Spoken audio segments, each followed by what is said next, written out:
Welcome to New Game Plus. You're listening to a retro gaming podcast where three guys spend 7 days playing one old game, and then we talk about it. My name's Dustin. My name's Kenny. Nolan. And this is episode 252. And today, we have a very special guest joining us on the show. He is the founder of Zeldathon. He produces charity gaming marathons, all centered around a particular franchise. I bet you can't guess what franchise that is. It's called Zeldathon.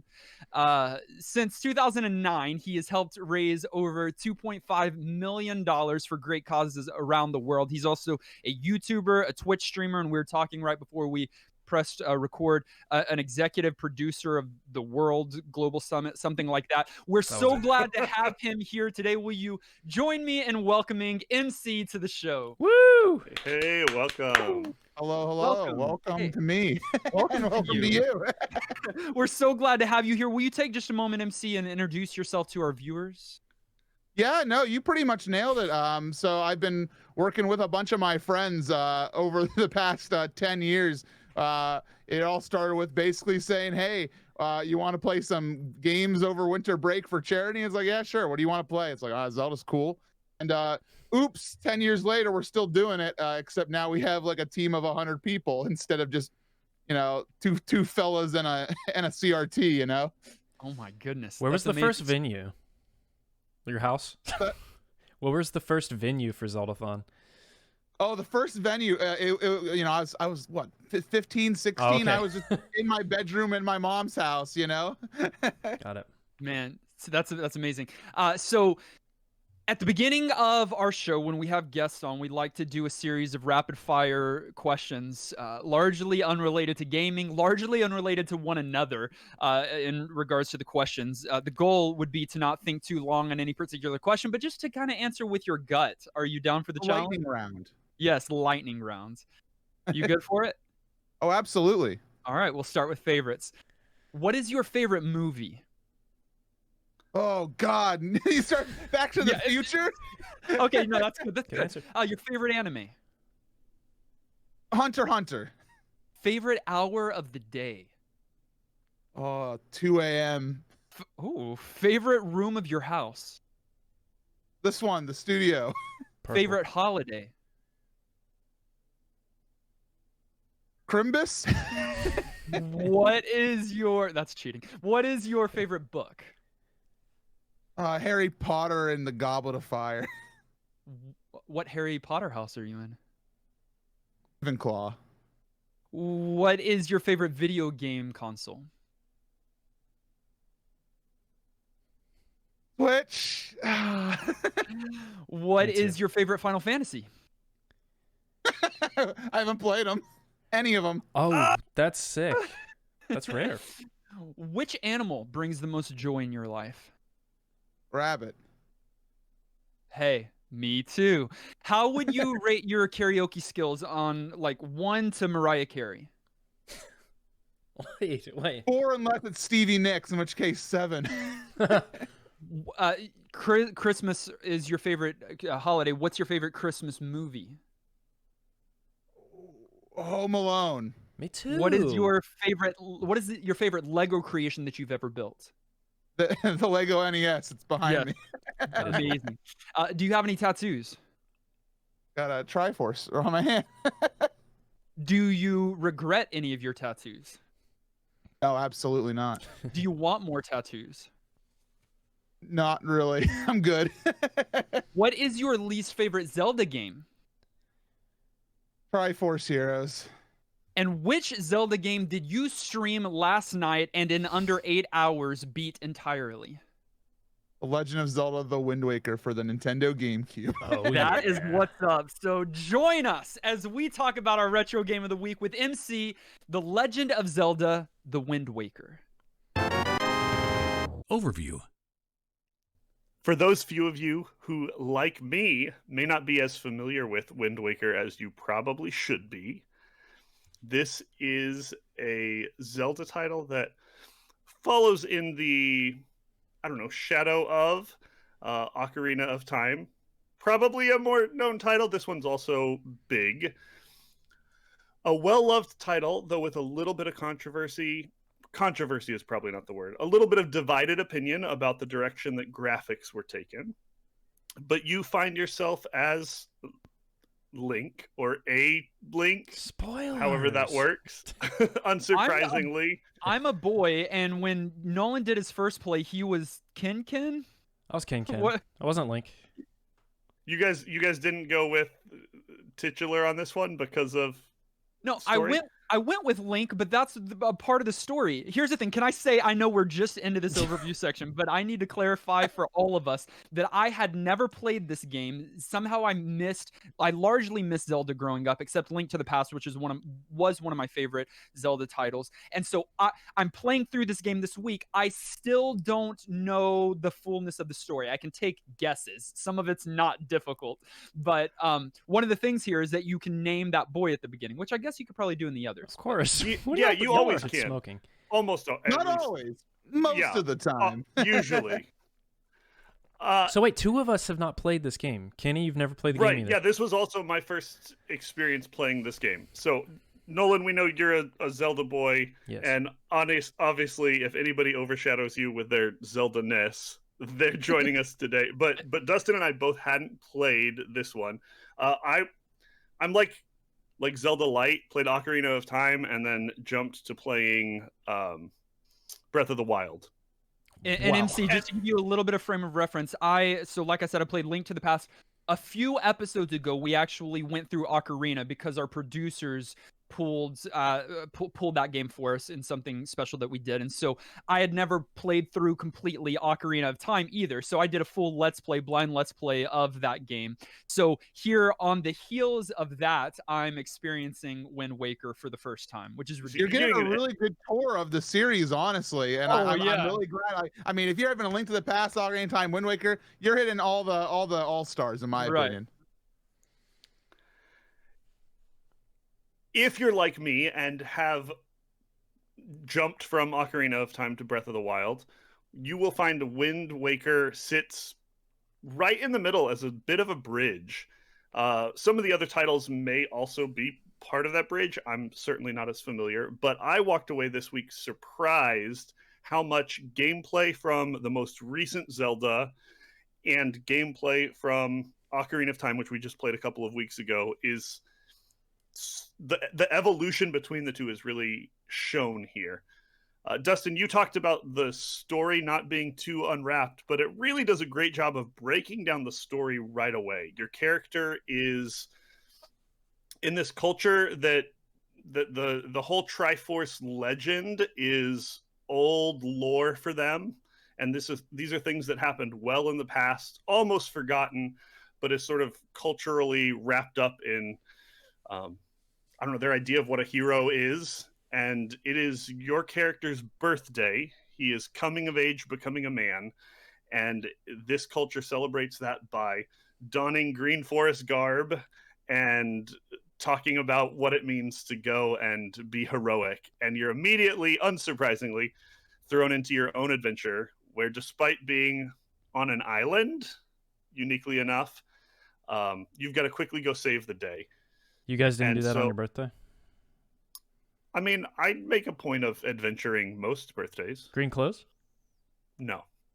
Birthday suit. For him. Saving people on my birthday, that's not my first choice. You know, I like a It's cake, a lot of work. maybe some streamers. You know, swordplay, not number one on my list, but you know, it's the Legend of Zelda, so sometimes you have to adapt. Right. Okay. So this is my question that I've had the entire week. I didn't look it online. I could have looked it up, but I wanted to have this conversation here. I am a big story guy. We have a kind of mini series that we do faithfully all the time without ever messing up called Elements on this show, where we talk about different elements of various games. So we either talk about the gameplay, the music, the graphics, the characters, or the story. I'm a story guy. Story is the thing that is biggest to me. And so as I'm getting into this story, from what happens at the very beginning all the way up until where I'm at, is this a legit sequel to Ocarina of Time? The reason, if it's not, okay, Nolan's already giving me that look as if that's a crazy question. I'll tell you sorry. why. The whole setup, maybe Deku Tree's in a lot more Zeldas. Maybe I'm just dumb and I don't know how Zelda and the world connects. But I know the majority of the games are just somewhat disconnected. I know they've tried to connect them since, but this feels like it's actually a true sequel in many areas. But in story, it feels like it. MC, can you give us just a little bit there? Oh, absolutely. No, I don't want to get into the Zelda timeline too deep. I used to actually host a podcast, a radio show called Hyrule Academy, where all we did was lore theories and discussion of Zelda. And Wind Waker is one of those special games that it is a sequel to Ocarina of Time. Oh, we're getting the book right now. We're getting the lore. But yeah, no, Ocarina of Time has a couple sequels, honestly, and Wind Waker is a sequel, and the story of it is it's so wonderful because you see a world that is the result of actions of Zelda in Ocarina of Time. Yes. And it's really wonderful because Ganon breaks free, but Link's not there. Link went back to being a child. So right. Guess what? World's flooded. Sorry. That's the backup option. I love it, and it has stood out to me, having played them so closely back to back. It stood out to me so significantly because there's so many shout outs. Like, again, even in the prologue, as it's kind of telling that 8-minute prologue, it's telling what I experienced in Ocarina of Time. It's like Ganon was sealed, but then he broke out, but then he got the power, and then he flooded the land, but then there was no hero. All of these things. Yeah. So according to my encyclopedia here, after Ocarina of Time, there's a split in the timeline, right? So if the hero is defeated and does not succeed, we go to A Link to the Past. If the hero is triumphant, we have two splits from there. One is the child timeline, which is Majora's Mask, which is the sequel to Ocarina of Time, if you want to call it that. Sure. And then Wind Waker is the other split, with Hyrule being flooded. So you're right. That's what I'm talking about. Sponsored by the. There's too many sequels to Ocarina of Time, and but it's okay because man, Wind Waker really does seal the deal. And I don't know how much in depth we want to go into the story and spoilers, but I gotta tell you, it is absolutely one of the more in-depth Zelda stories that has ever existed. It's one of those things that you see the cartoony exterior and you're like, oh, what, kids game? What are they gonna do? And by the end, you realize, wait a minute, we're talking about some pretty intense themes by the final credits roll. Yeah, and that's the thing about this game when it came out.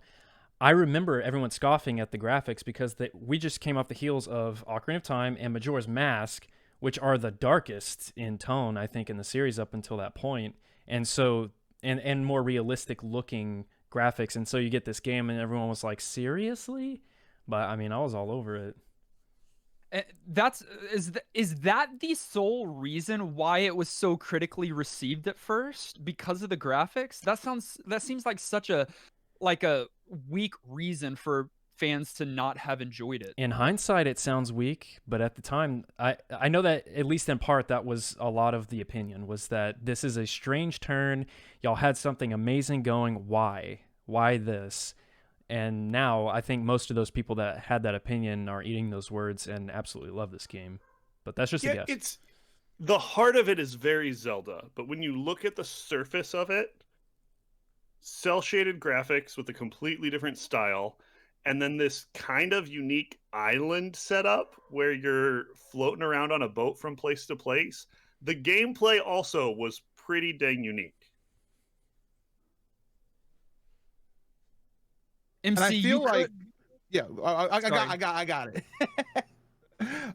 Sorry, editor. Enjoy. I really feel like the boat setup was something really interesting because we've had a couple games, many games at that point where it's about let's traverse a big field and how do we do something different and how do we continue to drive that feeling that the Legend of Zelda wants of explore. Find the world, and the whole idea of an ocean adventure where if you see it on the horizon, you can go there. It just really drives home the Zelda feeling that we see nowadays still in things like Breath of the Wild. The whole if you can see it, you can go there type of thing. It kind of, to me, really started feel like it was a thing in Zelda with Wind Waker. Yeah, before Breath of the Wild, this was the open world Zelda, 1000%. Because as a kid, I was 12, 13. It felt extremely massive. I was like, oh my God, I can go all over this entire map? What? And you actually have to sail there. It felt huge. Oh, yeah. Okay, so MC, you could have selected any game. You probably felt, had to do a Zelda game, being the Zelda guy, but you could have selected any game. You hand selected this one. Why? So for a long time, I said the Wind Waker was my favorite game of all time. Before Wind Waker HD, it was just Wind Waker. And as far back as I remember being able to choose a favorite game of all time, whether it be Zelda or not, it has always been Wind Waker. Up until about about a year ago, maybe a little bit more, where I finally fell into the trap and I was like, all right, Breath of the Wild, you get the promotion, you're too good. But Wind Waker still is like, it's the closest number 2 of my life because of the story being so wonderful, the characters being amazing, the music, the gameplay is absolutely right, where it gives you that explorative feel that I've always wanted from Zelda. And it took Breath of the Wild with its, this is Hyrule in my head that I've always imagined to finally break Wind Waker's exploration, because it's just so wonderful. Nolan, it shocked you, Breath of the Wild. Why? Just because it's so different of a Zelda? No, also? I get it. Like, what? Yeah. Shocked me that it was his favorite? Yeah. Yeah, no, that's totally fair. Of course, it's incredible. For me, the reason it's not is because I miss the traditional dungeoning aspect of it. The Sure. shrines are great, but they got samey, so that's the only reason I don't have it in the top. And that's fair. And I don't want to dive too much into Breath of the Wild, otherwise this podcast will turn into 5 hours. So, Yeah, but right. I do have to say, when we get into like things like the dungeons of Wind Waker, they are really interesting as they compare to things like Ocarina of Time and Majora's Mask, because I don't want to say some of them feel like dungeon light, because some of them do it really good. But because there's less dungeons overall, you kind of hope that they really hit it out of the park. And I think they do an okay job. I will always admit that Wind Waker dungeons are not the best in the series, but man, they still really drive home that Zelda feeling of a good dungeon, Yeah. Gameplay. So as it's already been acknowledged, this is open worlds and it's a great sea. That's what you have. You're not traversing. Nolan, I think you made the comparison maybe last episode when we pulled this game, or when we announced this game, that it's like Ocarina, but instead of a field, you have water, and instead of Epona, you have the king boat, whatever that guy's called. Yeah. Yeah. I mean, obviously there's some differences there, but I think there's also some connections there too. Like, it is the first or second game that's not set in classic Hyrule. You're out on the open sea. You're taking a boat from location to location. And I was immediately noticing, and I'll probably do it all throughout this episode, that there's a lot of correlations to Ocarina, not only just in the story, as I've already mentioned, but in the gameplay mechanics too. Like, I honestly felt like this was this the game that came out? No, I guess it was Ocarina, then Majora's Mask, and then this in timeline of release. Is that how it went, or were there other games in there? No. There was Oracle Seasons and Ages Handheld, as yeah. well, but Yeah. That's handheld, right? Yeah. Those are. And so I felt like, with the Z trigger kind of thing that from Ocarina, I think that Z targeting thing was just upgraded here. The menuing, oh my gosh. In Ocarina, one of the pains was going into the menu to switch out anything. It was so laborious. But here on the GameCube controller, you could map any items to 3 different buttons and have them at any time. Just changes and makes the gameplay so much more fluid. I feel like there's so many connections to Ocarina of Time, just upgrades to so many of those systems. Dustin, there's a HD remaster of this game, remake, whatever, Right. remaster, remake. And the quality of life is even better on that because you have Even a touchpad. better? So a touchpad, so you just drag the item to equip it. That's ridiculous. Well, I just need one step at a time, because Yeah. Ocarina to this already makes me feel like I'm living in luxury.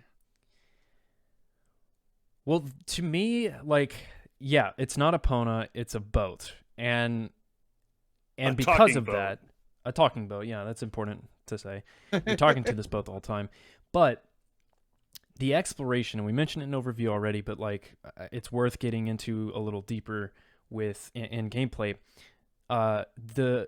The idea of exploring the unknown, because you have a map, but it's not charted, and if you're just new to the game, of course you have no clue what you're looking at, and so you're like, okay, I have a sail, I have a boat, the wind's blowing this way, let's go. And yeah, you can go where you're supposed to. The game tells you obviously which direction to go and stuff, at least up until a point. But you could also just explore. Dustin, I think you said you stopped at Paw Print Island on your way to like Dragon Roost or something. You just got lost. I think. Oh, you were lost.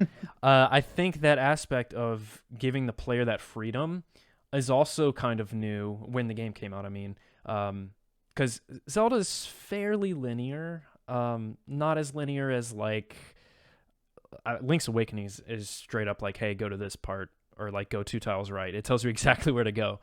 But this was new. Like you're exploring so much more than you were before, and it's really refreshing.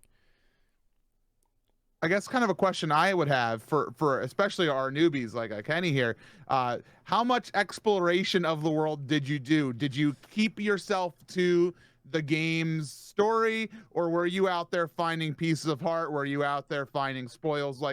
Did you go off the beaten track? Yeah, so normally I'm that explore everything guy. I love open world and I love just diving in.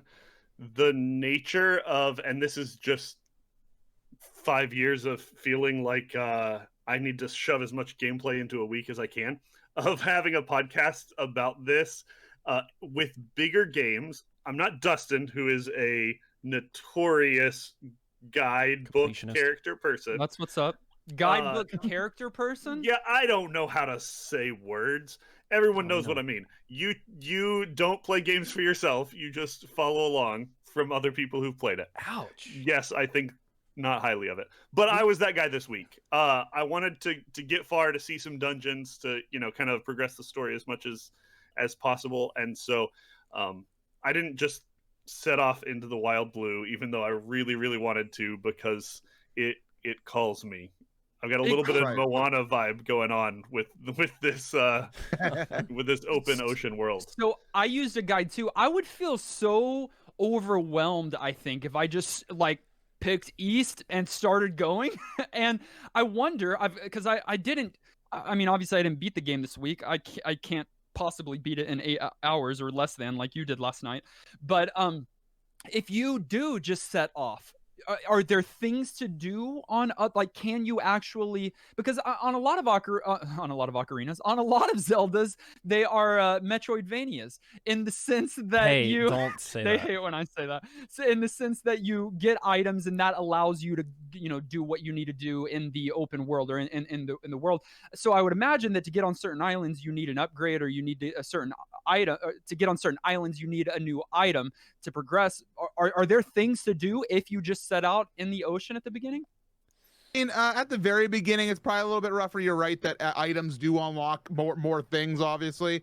But the cool thing is, that like there's one island per tile, and those islands each have a checklist of a few things to do. And so it's really nice in that, like, you never feel overwhelmed, like, because there's only a limit of what the map has. You can only do the couple things per tile, which is honestly nice for 100%ers, because you never get into a place where it's just like, in Breath of the Wild, as the go-to example, where there could be a Korok between you and the next town, but you're gonna have to search high and low for it. And this, everywhere. You got a tile, you got these checklist items, do the things in your tile, move on. Which honestly, in terms of 100% and exploration, I feel like it's the good mixture in the world of open world. Yeah. You've played this game. I heard you say on stream a couple of times. What's the validity of this? That you've played and beaten this game 200 something times? Ooh. Probably close to there. I not only used to speedrun the game, I've also done randomizers of it. But even without that, I've also just done very vanilla playthroughs, 100% playthroughs, multiple times. I know I've 100% of this game at least 6 times, and so I wouldn't say I know the world front to back. I still need to pull up a guide from now and then. It's very much useful. But like last night, I even had a 20 line like notes of like some key locations for the Triforce shards, etc. Goodness. That really helps. Yeah. So we'll have in to talk all about of that. those different categories, you mentioned some, probably didn't mention even others like 100% and speed running. What's your favorite way nowadays to play through it if you're going back to visit? What's the most enjoyable way? Ooh, that's a great I question. like to go onto Wind Waker HD and do a 3-heart run where I get no extra piece of heart or heart containers, and do it on hero mode where the damage is doubled and hearts don't spawn in the world. I've only ever beaten it once without game overing, and I did it live during one of our Zeldathon marathons, and that's when I retired from Wind Waker at our marathons. I was like, I peaked. Yeah, That's you hype, can't. though. I mean, there's nothing more challenging than that. I love the challenge mode stuff though, like the hero mode stuff that's pretty much in every Zelda now. After you beat it, I really like that challenge because it does open up new ways to play it. Because I beat this game as a kid and immediately started it over, just not harder, just again casually because I enjoyed it that much. But and part of that reason is because like they had so much fun with the pirate and the sailing theme of this game. Like sunken treasure always felt so exciting when you like came across the glowing thing in the ocean. You're like, oh, let me check this out. Unless it's the Triforce part, which is tedious. And also with the items that you're talking about, Dustin, unlocking new islands or things to do on those items also interact with your boat. So your grapple hook becomes a crane to get the treasure. I knew that one. Oh, I can't. Oh, I don't want to spoil. Okay. You can. Okay, you get bombs. It's You know not you get story bombs. stuff. You know you Yeah. get bombs in Zelda, Dustin. Okay. Yeah. It turns into a cannon that you can use on your boat. That's sick. And there's a boss for it's like they had so much fun with that, and like I love that they did not stop themselves from getting really creative with this one. It's so good. It's so good. Oh, okay. So while we have an expert here, and while we're talking some Thank you. gameplay mechanics, Thank you. Yeah, what do you want to know? especially because not you, Nolan. Normally that would be Aw. you, but you have been trumped today. Biden. Help me with my assertion, because I said early on this game feels like a bridge, at least for me, Ocarina to Breath of the Wild. And some of that is because this feels like it introduced a lot of the things that we see in Breath of the Wild that I didn't realize weren't there for the first time. So can we talk about whether these things are original to Wind Waker or if they're also things that onboarded at other places in the series? Such as Let's what? talk Ritos? Koroks. Okay. Your cute little leafy guys. Can First I time- try to answer that on the Korok? I mean, if you know, go for it. Go ahead, Well, expert. because Korok Bleach, no, Koroks. It says in the game the reason why I think I know is because of the story elements. It said that the Koroks are the spirits or whatever. They're the evolution of the Kokiri people, right? You don't get it. Yeah. You're dead on. You're Oh, right. The Kokiri evolved into the Korok people. So the actual Korok race species, yes, this was their first time coming into the world. Yeah. But also, Oh, Dustin, you don't get bridge. away with saying Korok Bleach. No, No, you that- can't drop No, a joke you that bad can't. and not have us call you out for it. That was All right, really Kenny, terrible. What's the next one, Kenny? Okay, let's talk leaf mechanics, because all the wind stuff, there were lots of those, especially once you got to the Yeah. forest area. Is this the first time we floated as a primary game mechanic? No, I know that one. Ooh. Yeah, Okay. Technically there's Rock's Cape, Rock's and, Cape, and, that's what I you was can thinking. fly with Moosh as well in Mhm. the Oracle games, which came a little bit beforehand, right? Yeah, Okay, just a little bit.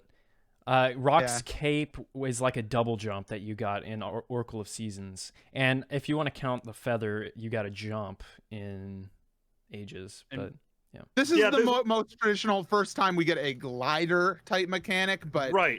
It but looks Link so has much like a glided glider. before. yeah, Sure. Yeah, that feels the same to me.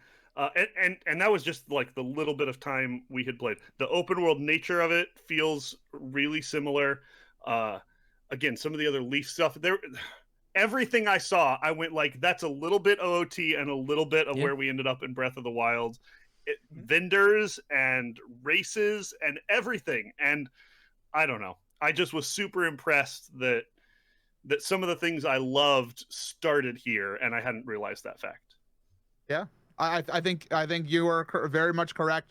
one reason why Wind Waker is so loved, I'm sure Nolan can attest to this, is because it not only has that adventure feel, but it gives you a good path. Like, you know, Wind Waker is a pretty linear game story wise, unlike Breath of the Wild, and so you really do get that love of Ocarina of Time, where you have a really fantastic story that gives you that depth, but also you're still like set out onto a world. Do you pretty much agree with that, Nolan? Yeah, I think it's a good balance. If you've played both of those games before this one, I think, yeah, Kenny, you'll have that same feeling of kind of feeling at home because you know both.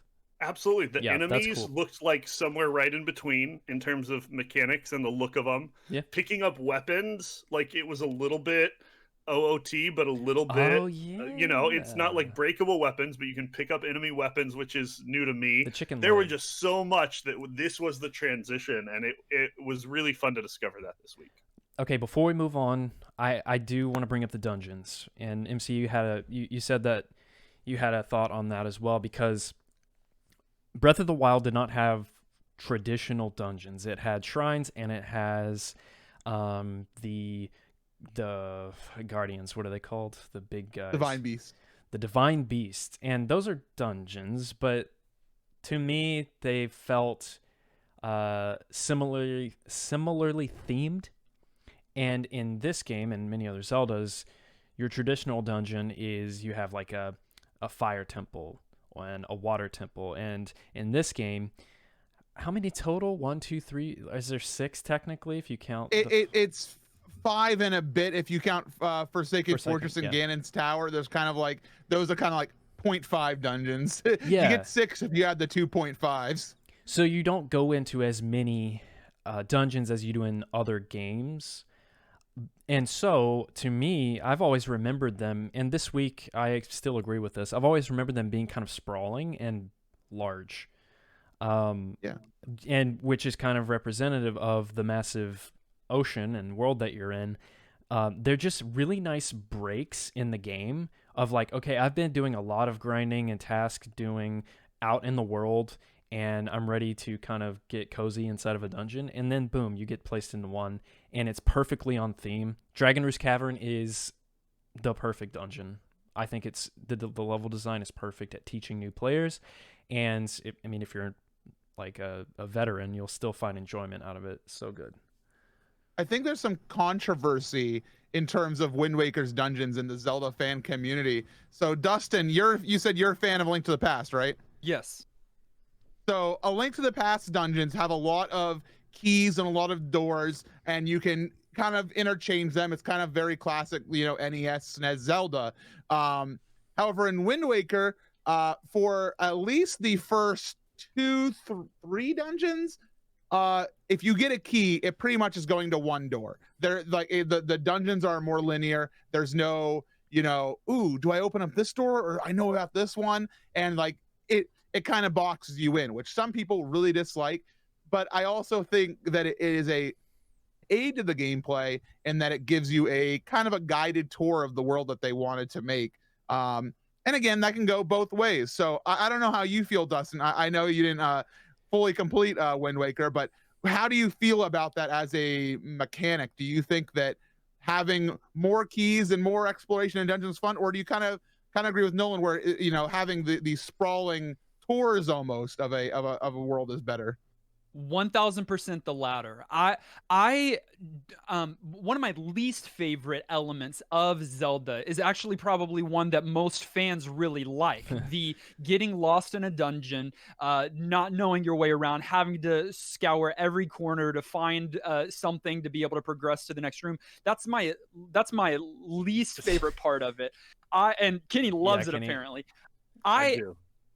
One of the things that I loved about this game is what you're talking about. I feel like the difficulty level or curve was much lower than a lot of the other Zelda games, and this is one of the key reasons why, because at least the dungeons that I played, I wouldn't say handholdy, that would probably be a little bit too negative, but it was very streamlined, but it allowed me to see the beauty. It's exactly what you said, MC, that they created. I didn't mark it as a negative whatsoever.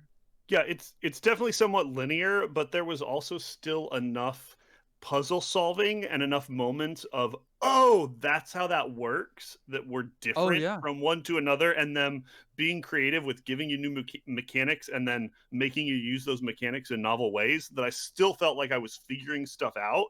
And even if it's less authentic than in a more like actual open world situation where they kind of gave you all the pieces, it's I still had that reward. I still felt like I was discovering things and having to think and Yes. solve, and that feels Zelda to me. They didn't lose that in And being linear. Nolan was watching me play some I this week. was. One of the like when I turned around when I couldn't make this moving platform move far enough, and I realized that I could waft my leaf at the back wall and that would project me in the platform further. Here's the thing, y'all got to experience that when you were younger, you Yeah. know, around 2003 or 2004 or whatever. I legitimately never played this game until this week. That's I watched crazy. speedruns of it like a decade ago, when Narcissa Riot and others were like speedrunning it.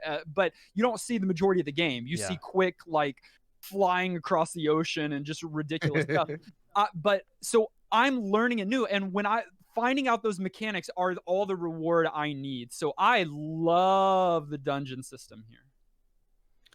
The only thing I didn't like about the dungeons is that the nature of the dungeons, along with the nature of islands, made for some really almost weird Super Mario style looking islands. Like you ran up to them, and these islands had weird platforms and weird protrusions and doors that felt like they made no sense.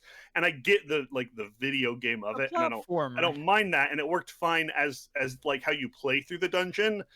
But visually, it kind of was not an immersion breaker for me, but it just didn't feel as authentic as like going into a cave and there being a bunch of stuff. I don't know why. It's just that like seeing all the guts of it kind of like out and going every which way wasn't my favorite thing. I mean, Are that's a are really, you really small complaint.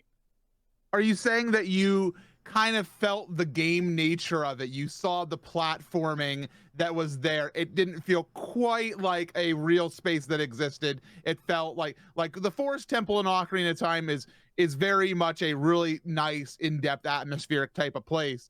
But you know, if you go into some caves in Wind Waker, you have a pool of lava and you have five little platforms that are conveniently placed, and it almost feels a little bit more Mario. I can see that. I don't know if I 100% agree with that feeling, but Yeah. I can see it. Yeah, I was gonna the, ask you the, for an example, Kenny, but I guess I know what you're talking about.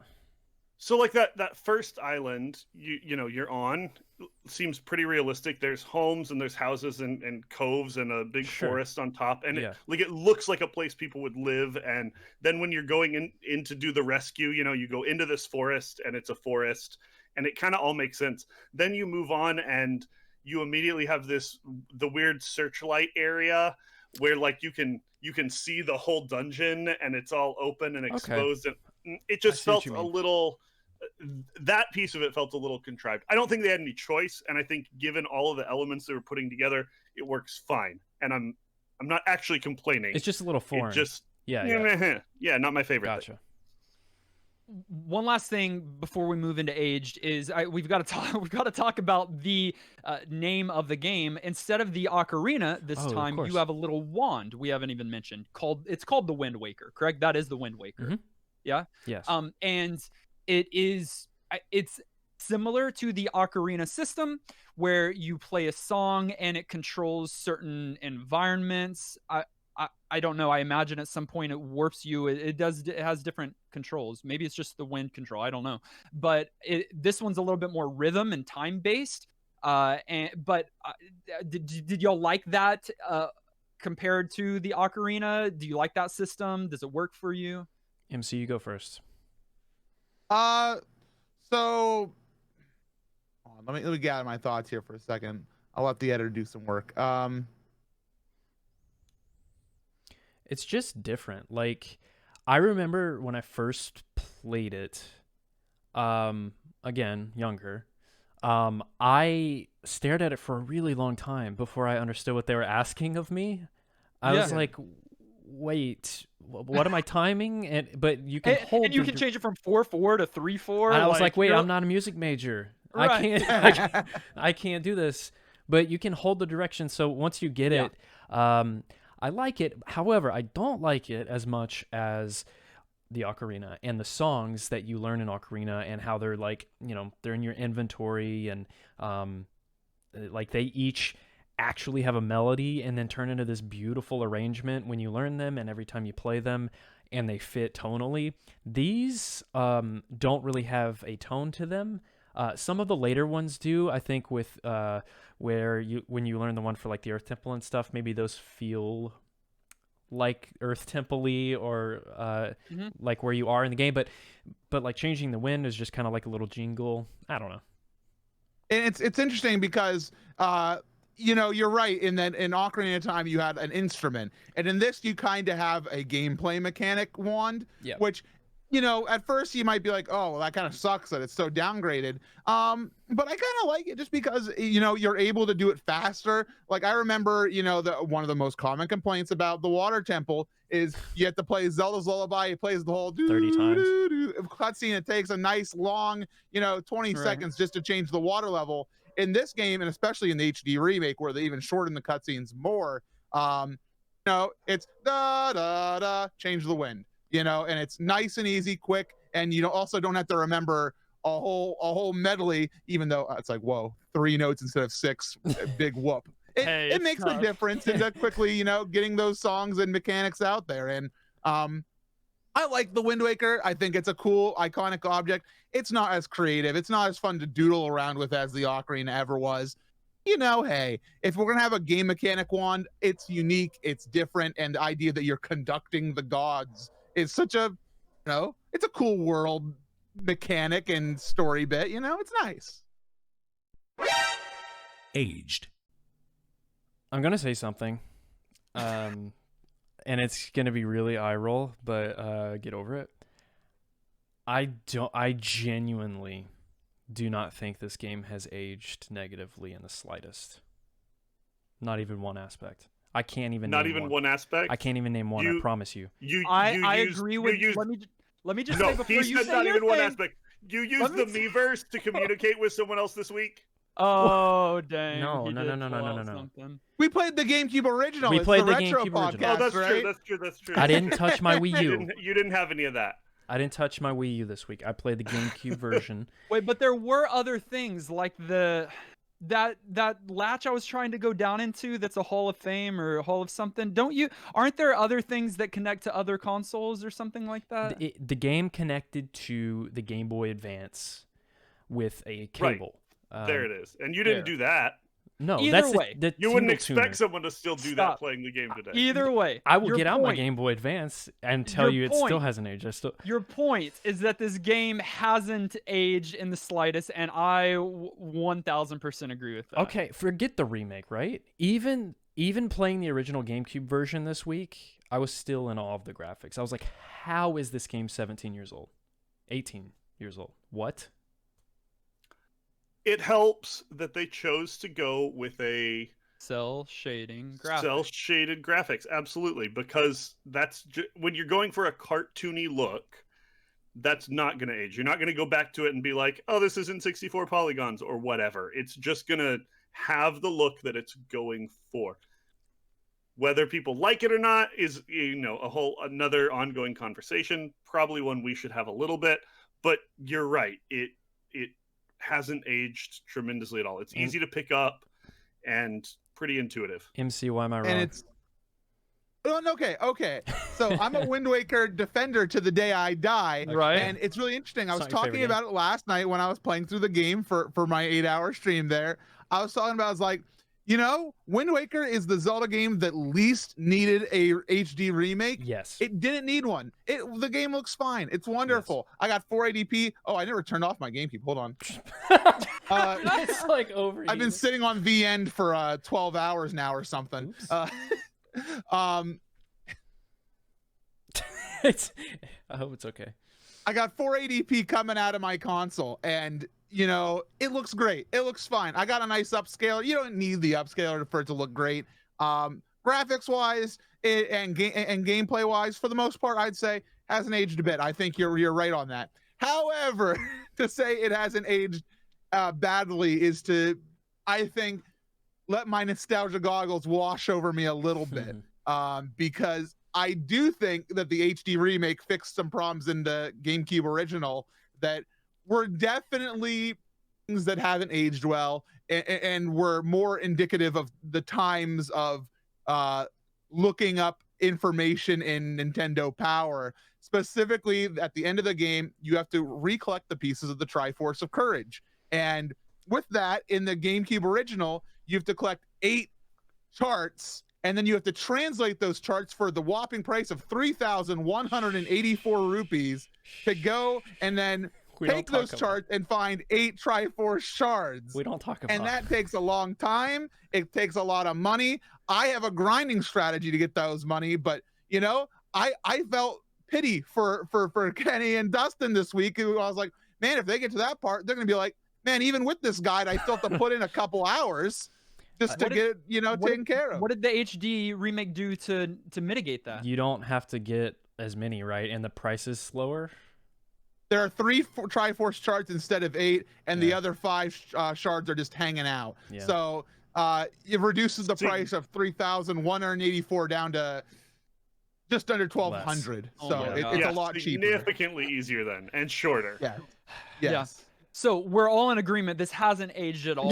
Because, listen, okay, no, let's spend just a little bit of time on the animation, the art style. I think obviously that's where this game is most unique, but I also think it's where it most shines. Guys, I have never played, maybe I played a video game. I've never played a Zelda game with as cute of a Link.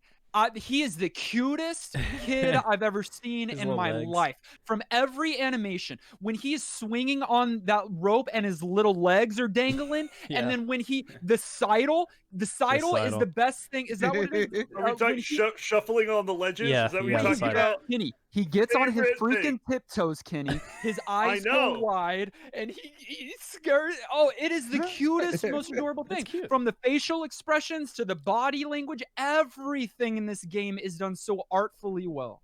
You might murder me for this, but I think the eyes are 15 to 20% too big. I get it. Get out. Have you seen anime, dude? Get over it. I know it's a thing and whatever else, but they were a little much for my personal preference. No, it's the charm. That's everything. I totally on the charm front, I will tell you, from the opening animation to that first couple of minutes of getting to see this world that I know like some people loved and some people hated, bright and colorful and cartoony but feeling authentic, I was sucked into it fast, and I agree. It looks absolutely beautiful. Shrink his eyes some. And so one thing that's really amazing about what this game did is they had a mechanic, and one reason why Link's eyes are so big is they put in a mechanic into the game that Link's eyes will look at important things in the room, and like, so it's almost like people are like, well, where's the Navi in this game? Where's the thing to help you? And the answer is it's Link himself. Like, if you're standing in a room, you're like, I don't know where to go, I don't know, like, he'll look at the switch and you'll be like, what's Link looking at? Like, it's what a genius thing. And so I don't mind Link's eyes being big in anime, because I needed that, because there's no Navi to tell me where to go. That's a great point. And that's I witnessed phenomenal. Dustin experience that live. Exactly. And you don't even have to teach it in game, because we as humans look at each other's eyes for cues. And so I'm doing the same. Yeah, when I was in a dungeon and didn't know there was a branch above me that I could, rope to, he walks and even his head tilts a little bit and his eyes stay trained on that. That's brilliant. It also lets me know if an enemy's nearby. It is the cutest Zelda game and quite possibly one of the cutest games I've ever played. Yeah. It is adorable. Here's the deal though. Your bar for liking things because they're cute is way too low. What does that mean? We may go slightly off topic here. But real world problem, my dog got sprayed by a skunk this week. I'm complaining about it to my good friend, wanting some sympathy for having to wake up early in the morning and clean up this stinky mess of a problem. Did we make fun of you? And all Dustin will say is, Oh, skunks are so cute. Listen, They're not. Wait, They're that did vermin. happen. You think too many things are cute. Yeah. Yes, this game looks good. Your bar is wrong. Music. all I'm saying. Okay, but there's nothing cuter than him sidling along the wall. That is just That the is cutest true. thing. Now, music. Composed by 4 composers, one of them being the legendary Koji Kondo. That was the OT, by the way.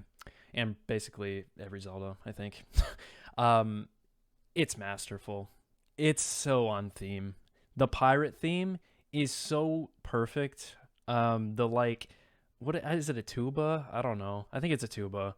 It just fits so well with those characters because they're silly. The pirates are silly. And the way that they matched the tone of the character or the situation with music is genius. For instance, when you're fighting an enemy and you slash them, you hear a flourish of like trumpets. And you get that feedback and it feels like you're beating the crap out of this bokoblin. I absolutely love the audio in this game, not even the soundtrack. It's just they crafted it so intentionally.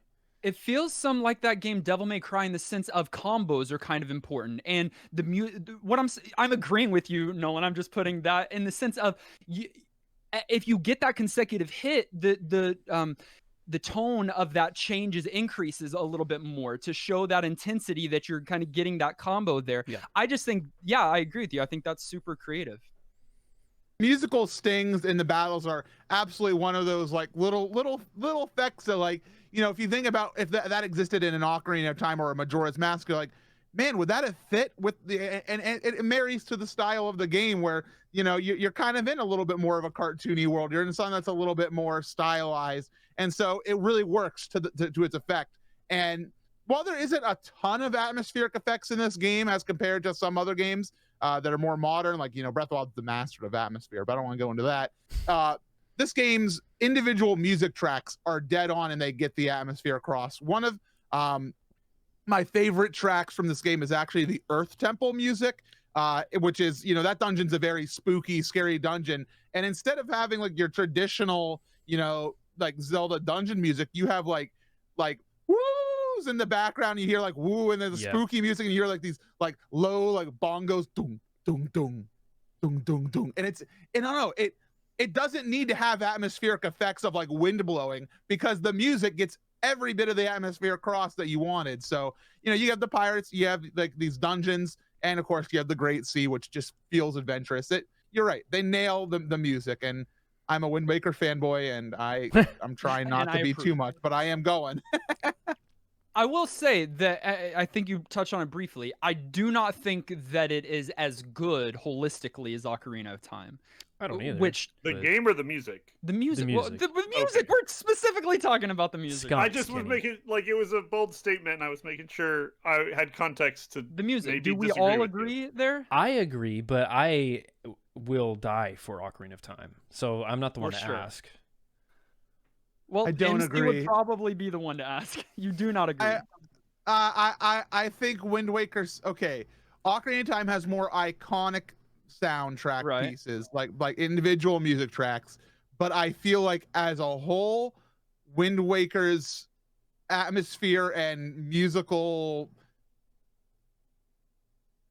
I feel like Wind Waker's musical overall soundtrack works better off of each other. It feels like it was composed as a single unit despite being 4 different composers. It really did feel super cohesive.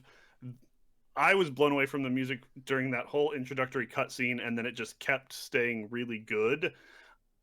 I'm not going to say I like one or the other better because they're both excellent. Nolan, I will agree with you that not only did the music impress me, but the sound effects and what they did with them also impressed me. Yeah. Again, like you mentioned, because it fits. It has the same style as the game, and I know I use this term way too often for games that impress me, but it feels cohesive. The whole thing was thought through, and when they make changes in tone and purpose, they commit to them, but without ever losing what a Zelda game is about. And that's one of my favorite things of this franchise is the imagining and reimagining and the freedom to let that imagination do new things. but to still have a core that's consistent and yet each game feel unique. And Wind Waker 100% was part of that tradition. Discord was clowning you for saying cohesion all the time this week, by the way. I know. So that's really funny that you said that. Honestly, cohesive was the word I was looking for, so thank you for saying it. Ooh. If you are looking for a GameCube disc and you want the Wind Waker, you can get it loose for about $40. You can get it brand new for $200. Ooh, not Rupees. bad. I'm glad I have a copy already. 2 copies, actually. I think I have 5 copies of Wind Waker. Hey, when you Oh run my a Zelda gosh. con, you know.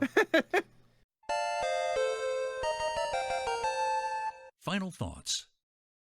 At the end of our episodes, we like to give our final summary thoughts on the game. And then we'll conclude with your thoughts, MC. Let you have the final word on the Wind Waker. Let me start, just because I Do it. could not wait to get here this week and talk with MC, but to talk specifically about Wind Waker. Do it. I have always said Link to the Past is my favorite Zelda game. I'm serious about What are this. you doing? After I complete this game, that might just change. I am already absolutely in love with this game, and I'm not even halfway through it yet. I think that every element that they have done was so purposeful, creative, cute, still faithful to Zelda while trying something different.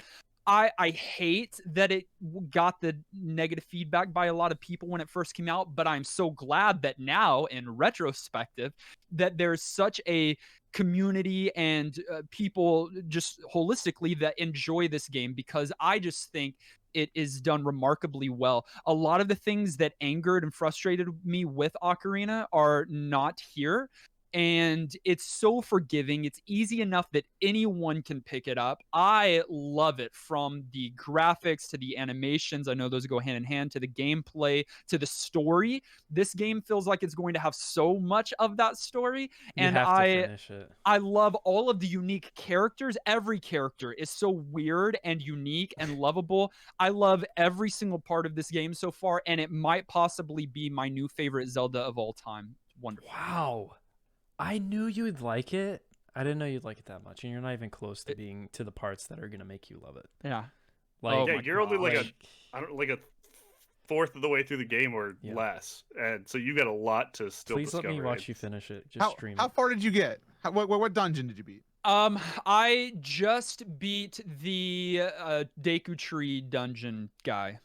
Oh course, dude. man, the best is yet to come. Yeah. you are Really? you are in for a Dude. treat. Like, You don't even even know. story-wise? Yes, Oh, especially yeah. story-wise. Right now you're in the prologue. You're in baby's first steps. Like, I Prepare can yourself. make educated guesses. Like, I mean, with Tetra and others, but still, okay. Well, I'm gonna keep playing Yeah, because you I'm all are. about story, and so I'm gonna do it from beginning to the end. Yes.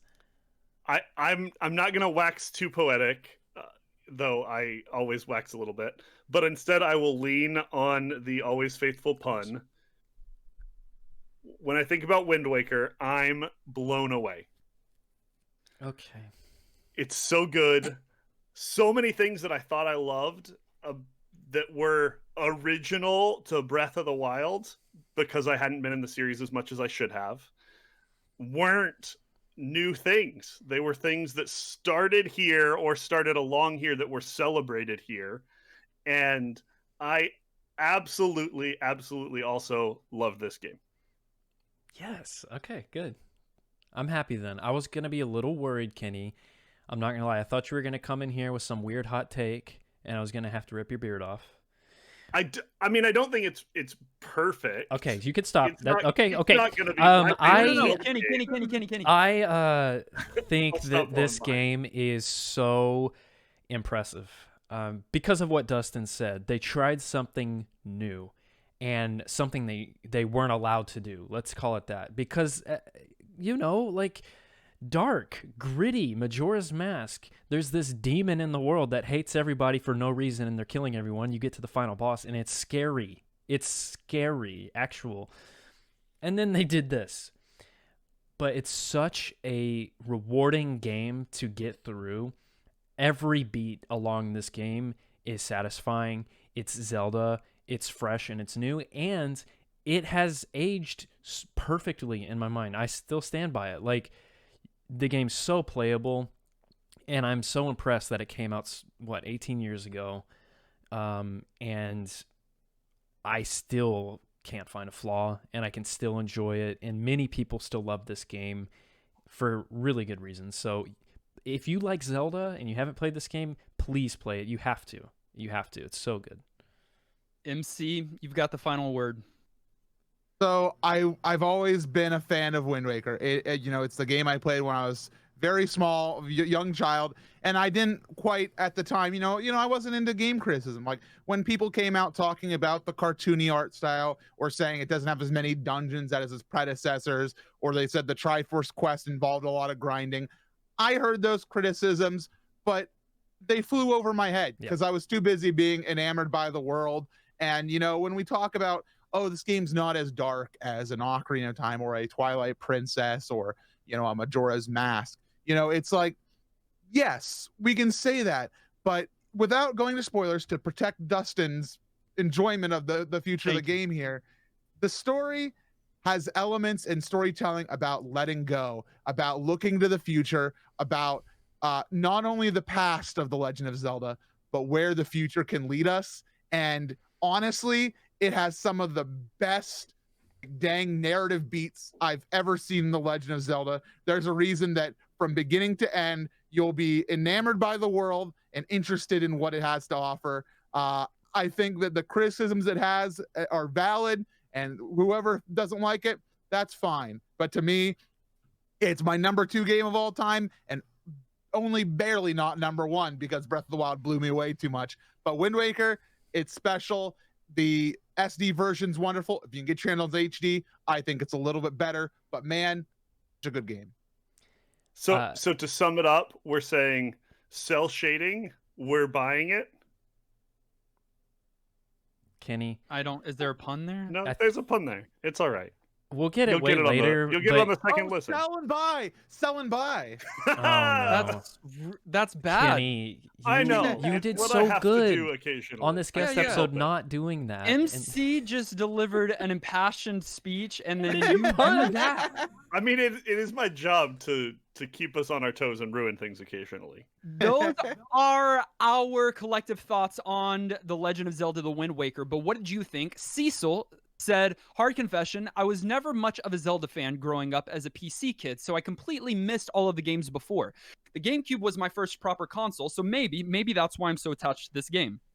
But I'd like to think that even if I were a console player from childhood, I would still look upon Wind Waker as my favorite in the franchise from its sheer force of personality. Sheer force.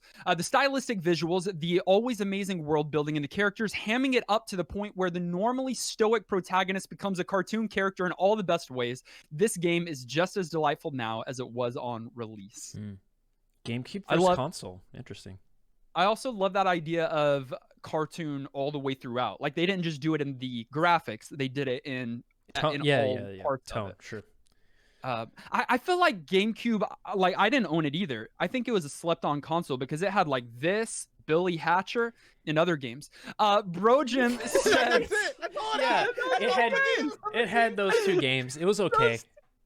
Those are the games. Brojim said Wind Waker was that game we all wanted to be a Ocarina of Time, but with awesome next-gen graphics. The backlash with the graphics caused at the time only lasted until people played it. The toony style is embraced throughout every aspect of the game, and it is utterly endearing. From Link's reactions and expressions to Tetra's reluctant acceptance of her role, it all works in the narrative and manages to pull off amazing moments of adventure and twists. A shining part of this game is the way itemization works so well with game design. Items are fun to use and can be employed in extremely varied ways, both to solve dungeon puzzles and to adventure on the ocean. The only glaring flaw of the game is the lack of long-form dungeons, because the ones that are there are so much fun. New Game Plus. I totally agree that items do not serve just one purpose in this game. You use them all the time, and for multiple reasons. Like, that's so creative. I love that. So cool. Intrigue said, I remember the Space World 2000 Zelda trailer, which showed off a Zelda game with similar visuals to Ocarina, but upgraded heavily for the GameCube. I, like many others, was caught off guard when I saw the cartoony graphics revealed. It was quite jarring, as the last two installments were very dark. The visuals may have been off-putting at the time, but I still played it, and I'm glad that I did. One of my closest friends and I were huge Zelda fans and happened to be next-door neighbors, so we would play through Ocarina, Majora, and Wind Waker, switching controller after each temple. We probably beat each game twice a year for 5 to 6 years, if not more often. Wind Waker definitely lacked some difficulty, but the puzzles and combat were very intriguing, and I eventually loved the visual style change from the Nintendo 64 game. MC, do you know that teaser that they're talking about? That video that they showed? There's like the next Zelda game, and it was like, it looked like an OT, but in like higher quality. To me, and people were like, "Oh wow, that's what the next Zelda's game is gonna look like." Yeah. And then like, oh, oops, it doesn't even look good to me. Very different. And then finally, by the way, many of you wrote in. Thank you so much. We weren't possibly able to include all of your comments, but continue to send in your thoughts and commentary to us. Clint said, at the risk of sounding like a broken record, this game has legendary sound design. Wind Waker is a musically minded experience. The combat, sailing, and stealth is all extremely rhythmic. The way the sound effects communicate in time with the music is something special that few other games manage to pull off. Fighting a boss to the incredible score, but then having the brilliant effect of the string runs every time you strike them with your sword makes the whole game so immersive and decadent. Sure, there are a few places where the game struggles to keep its pacing, especially as you near the end, but I rarely have a gaming experience that feels so fresh, even on my 5th time playing through. Everyone needs to play this game. Ditto. Thank you for your thoughts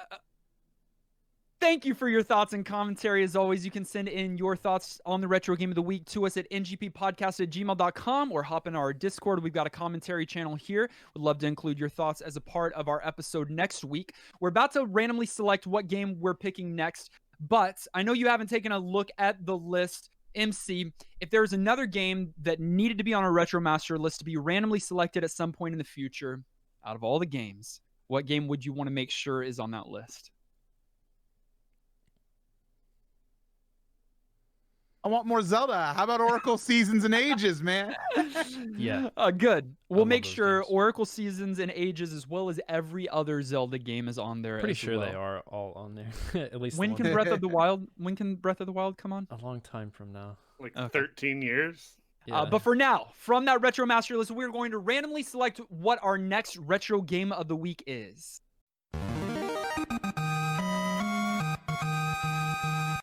We are going to be playing a 1993 video game developed by Iguana Entertainment and published by Sunsoft. Those are two good names. That sounds familiar. I mean, Sunsoft is promising. It's on the Super Nintendo as well as the Sega Genesis. It's a fun era. It features the titular red anthropomorphic bat. I don't know if it will live up to Wind Waker standards, but the game that we're going to be playing for the next 7 days is the single-player platform known as Aero the Acrobat. You heard of that game, MC? I have never heard of that in my life. I was hoping for Home Improvement for the Super Nintendo. Oh, we played it, and it was sick. We played it. We have played that game, and it is a riot. These clowns hated it. I thought it was awesome. Also, I don't know if you've heard, but we highly suggest Michael Jackson's Moonwalker. That is a huge... For the Genesis, right? Yeah. Yeah, I think so. And Super Nintendo, maybe? I don't know, but it's so good. Ridiculous. All right, find a copy of Aero. Am I saying A-E-R-O? That's how you pronounce that. Aero. Yeah. Aero the Acrobat. By the way, it's Acro Bat. And played along with this next week. Join us in Discord and talk about whatever that game is called. And if you're still playing Wind Waker, we want to hear about that too. Just come hang out with us is what we're saying. You can do that by going to ngppodcast.com and click Join Us in Discord. If you like what you hear, we certainly want to extend the invitation for you to join many people who've come before you in supporting our ongoing efforts of making NGP by heading to patreon.com. Just like our newest patrons, Frank, who has upped his support. Frankie. Ethan, Hunter, and Wardonis. I probably pronounced that one wrong, but if so, I'm sorry. Thank you. Also, a big shout out to our producer level supporters who really go above and beyond in helping us to bring you good content. Amarlian, Austin, Brojim, David, Ben, Dear Baby, Francesca, Ben, Garlisle, Corey, Maxima, Mr. Lattes, Ben, Shauna, Ben, Zion. I'm just kidding. Ben, There's only you two slowed Bens. it down this week. We love you guys. You did. You slowed it down, but also I feel like you ran out of breath because there's so many of you. We genuinely Thank you, appreciate thank you. every single one of you. MC, where can our listeners find you online? I'm Super MC Gamer pretty much everywhere, and if you're interested in our Zelda charity marathons, we're online at Zeldathon. And good news, we're figuring out how to play games that aren't just Zelda lately. So if you like more than Zelda, got more than Zelda for you now. Oh man, that sounds terrible. Everybody get back to Zelda. You can find us on our social media, Facebook, Twitter, Twitch, and YouTube. All those links are in our show notes. Listen directly on any podcast provider of your choice. Make sure you subscribe so that you are the first to get new NGP episodes. And while you're at it, leave a kind rating and review. This episode was edited and produced by our good friend Tom Tate. Join us next week as we play Arrow the Acrobat. Until then, I'm still Link. I'm Kenny. Nolan. And that is MC, and this has been another episode of New Game Plus. I forgot we're on video, so I had to throw the peace sign.